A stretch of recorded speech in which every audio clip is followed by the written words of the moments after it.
मैं इस वक्त मौजूद हूँ हुज्जाज कराम की बिल्डिंग नंबर 602 के अंदर। ये खाने का हाल है और रात का खाना यानी कि डिनर का इंतज़ाम यहाँ पर किया जा चुका है। आइए आपको दिखाते हैं कि रात के खाने में क्या अवेलेबल है और सर्विंग कैसे होती है।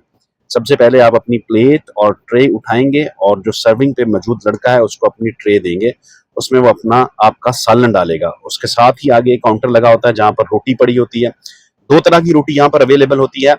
एक सऊदी खुब्स होते हैं और साथ उसके पाकिस्तानी रोटी भी होती है और वो भी आपकी ट्रे में रख दी जाती है। फिर जैसे ही आप इसके आगे थोड़ा सा मूव करते हैं तो तीसरे काउंटर के ऊपर जो भी स्वीट डिश उस रात का हिस्सा होगी वो आपको सर्व की जाएगी और फिर इसके साथ ही आगे पानी का काउंटर लगा होता है जहां से आप पानी ले लेते हैं। ये इंतहाई सादा और आसान तरीका है जिसको देखते हुए हुज्जाज कराम अपना खाना आसानी ले सकते हैं। आज के खाने में मटन कोरमा, सब्जी, जर्दा और ठंडा पानी शामिल था।